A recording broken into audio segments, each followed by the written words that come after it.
How to write a journal entry. A journal can be a chronicle of your daily activities, a summary of your most intimate thoughts, or simply a way to keep yourself on track while you complete an assignment.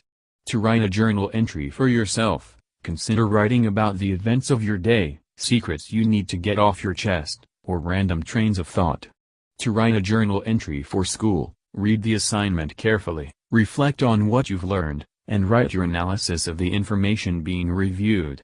The exact rules of why, when, where and how you write are probably yours to determine in either case, but these points are usually good places to start. Journaling for yourself. 1.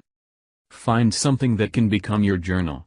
You can use a notebook, legal pad, blank book, word processor, journaling application like Red Notebook. You can buy journals with locks at many stores, including dollar stores, or whatever you like for your journal. Just make sure that it contains blank pages you can write on, and that the pages are bound up so they won't scatter and get lost. 2. Find a writing tool. If you chose to use a word processor in step 1, you can skip this step. If you're using an actual book, locate a pen you like. You can use a pencil to write in your journal, but it will fade dramatically over time. Some journal keepers have a particular brand of pens that they prefer, or they favor a certain style, such as gel pen over ballpoint. Either way, your writing implement should feel comfortable in your hand and help you write at a pace you enjoy. 3. Set up a routine. You might want to bring your journal with you wherever you go, so that you can write down your thoughts as they strike you. You could choose a particular time each day to sit down and clear your head. Whatever you decide, make it a habit. Journaling as part of a routine will make you more likely to stick with it. 4. Choose a setting that's conducive to writing. Place yourself in an environment that makes you feel calm and want to write, whether it's the privacy of your own room or a busy coffee shop. If you're not sure where you like to write, try out a few different locations at different times during the day. 5. Date your entry. This may seem a real drag, but this is the only real rule when it comes to keeping a journal. You'll be amazed just how useful having each entry dated can be. 6. Start writing. As you begin your journal entry, write down your thoughts as they occur to you.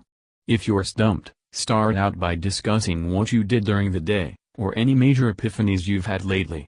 These topics might lead you to other interesting topics that you may write about. 7. Be creative. Try incorporating different styles of writing into your journal, such as lists, poems, screenplays or stream of consciousness writing. You could also include artwork such as sketches, drawings and collages. 8. Know when to stop. You might stop writing as soon as you feel like you've exhausted your thoughts, or after you've reached a certain page limit. Whatever you choose, stop before you feel completely drained. Remember, you want to have enough energy to come back to your journal and write again. 9. Reread what you've written, if you can. Either read it directly after making the entry or set aside a time to read your past entries. You can potentially gain a lot of insight from going over your journal. 10. Keep writing. The more dedicated you are to your journal, the more valuable it becomes. Find ways to make journalism a habit, and keep doing it. 11. Hide your journal. Journals are very personal since they carry all of your thoughts, positive and negative, and somebody snooping on your journal can feel really heartbreaking. Secrets and intimate feelings are kept in your journal, so be sure to keep it private by hiding it somewhere. Method 2. Journalism for school. 1. Understand the assignment. Have you been assigned to keep a journal of your personal experiences or a journal of your thoughts as you read a certain book? Whatever it is, make sure you read and reread the assignment so that you understand it well. 2. Stick to a schedule. You'll probably need a set number of entries in your journal in order to pass the assignment. Instead of trying to write them all the night before the journal is due, try to keep a schedule.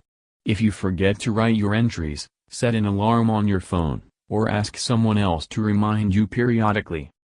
3. Date each entry. Start each journal entry by noting the date. If you want to note what time it is when you start writing, you can do that, too. 4. Start writing the entry. 1 or 2 lines beneath the date, start writing your journal entry.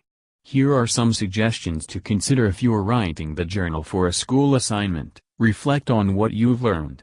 How do you plan to apply it to your own life? Quote pieces of the book or assignment that were meaningful to you. After you've included the quote, write why you like it. Discuss your thoughts or impressions about the assignment. For instance, if you're supposed to write the journal as you read a book, you could talk about your reaction to a certain character or chapter. 5. Write in first person. Because a journal is meant to be a personal narrative, you should probably write it from a first-person perspective. That means using I, me, mine or my in your sentences. 6. Make sure each entry is long enough. If your assignment specifies how long each entry is supposed to be, stick to that number. If not, shoot for about 200 to 300 words per entry. 7. Conclude each entry with a closing thought. As you're wrapping up your entry for the day, it might be nice to summarize your thoughts in a sentence or two. For instance, you could start with what I've really learned today is. Or I'd like to spend more time thinking about. Thank you for watching. Sign up now and hit the bell to be alerted of the latest content from Keen Inklings. Like, share, subscribe. In 5, 4, 3, 2.